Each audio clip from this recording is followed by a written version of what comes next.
Oh, except these socialists lied. These buses are not free. New York City Democratic Socialist Mayor Mamdani and former President Barack Obama singing with those little preschoolers who were so cute yesterday in their first joint appearance as part of a push for free childcare.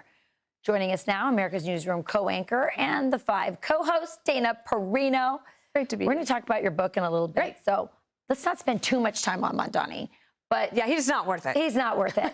But all this free stuff, I thought we figured out nothing's really free. I think so. Everything he's coming up against reality, I know that he's idealistic, right? Yeah. And I know that when you say free healthcare or free childcare, that for people who are struggling, childcare is so expensive, partly because of all the regulations that are put on childcare. That, for example, in Washington D.C., I believe you had, I don't know if they've changed this, but you had to have a 4-year degree to run a nursery school. Yes. That now you're cutting off all sorts of people. Plus, totally. If you are a parent and you're thinking, okay, I got to have this much for rent, I have to have this much for food, and then moms are saying, I would still like to have my career, but I can't make the math work. So if you say, okay, free childcare, okay, well, where is it?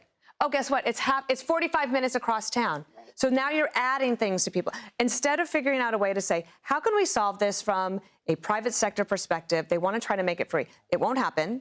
It will end in tears. And we'll be right back to where we were if they would have just worked with the private sector to figure out a better way.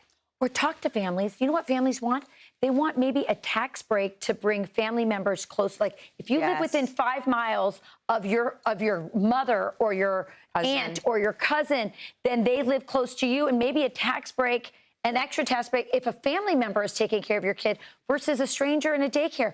There are so many family-friendly ideas. And by the way, J.D. Vance has been talking about this, so there is still some hope. Do you know that childcare is the issue that I wanted to bring up at the presidential debate in September of, when was that? Whenever I did that presidential debate with the Republican candidates, and I wanted to ask a childcare question because I knew this issue was coming. It didn't make the cut, but every day, Ralph Giordano, he runs Fox Business, he and I are like, we called it. We knew this was going to be an issue. But I'll tell you what, the Republicans need to come up with more. J.D. Vance is doing some, but the legislature, the Congress, really could do more, especially on the tax breaks. I'll tell you, before we move on to your book, what I think moms really want, mothers with babies and young children, they want to stay home. Yes. Make it easier and make it easier for them to stay home and then get back into the workforce if they want later on. Right. Kids need their moms at home.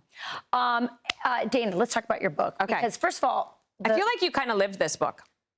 Maybe I'm dying to read it. I'm dying to read it. So tell me about it and the message that you want people to get across. Okay, it's called Purple State, and basically it's about 3 young women going through a quarter-life crisis. I did, right? And I wrote the book, Everything Will Be Okay, which was my self-help book for young women. And remember, the bottom line is choosing to be loved is not a career-limiting decision.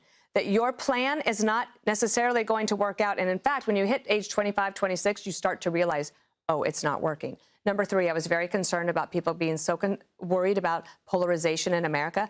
I believe that we are much more neighborly, and Americans are Americans if you can get off social media and just meet people where they are. So these 3 young women take a wild chance. They moved to Wisconsin, a state you know well. They moved to a little town, I call it Cedar Falls. Sounds like and they're Democrats, okay? That might be a surprise to people. And they start working on the presidential campaign because they want to flip that purple state blue. And guess what happens along the way? They fall in love with the romance. Yeah, they fall in love with the lumberjack. It's not quite a lumberjack. It's not quite a lumberjack. But they're 3 great guys. And it's light on the politics. I encourage people to wear their politics lightly. But I loved writing it. And I feel like if you loved Everything Will Be Okay, you'll really love this. So is the message also prioritize your love life? Well, yes. And I know that a lot of moms and grandmas and grandpas, they want their young single women to be doing that. I know in some ways it might be unrealistic. There's a statistic that says 68% of people would never even consider dating somebody who voted differently than them. Well, then you're cutting off all of these people. Values are more about how do you want to raise your children? How do you want to have a relationship with me? What do you want to do to give back to our community, to our neighborhood, to our country?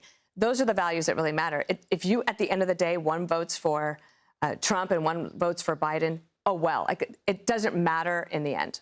You actually spent time in Wisconsin. I love Wisconsin. I love everyone I ever met there. I did a 48-hour trip. There's a town called Cedarburg, Wisconsin. It's just a suburb northwest of Milwaukee. You know it well. And you know Candy. I do. Who's helping Candy me. Arndt. I'm having an event. Candy Arndt, thank you so much. Yes, I work Saturdays and Sundays. I made it happen. I try to make Cedar Falls come alive. My favorite compliment is that people want to move to Cedar Falls after they read it. I love that. Come to Wisconsin, Yes. especially in the summer. All right. Pre-order Dana's new novel, Purple State. It's out this Tuesday.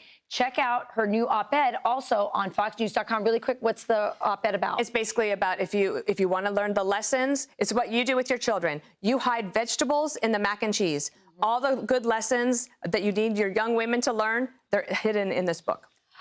This sounds like a great graduation gift. Perfect graduation and great Mother's Day, because mothers and daughters should read it together so they can find some common ground. It's a book club. It's Definitely a book club. Let's have a book club. Let's do it. Okay. All right, Dana, we're doing it. All right. By the way, I'm walking away with this. Okay. President. Be sure to like and subscribe for all the Fox News latest on YouTube and catch full shows streaming now on Fox One.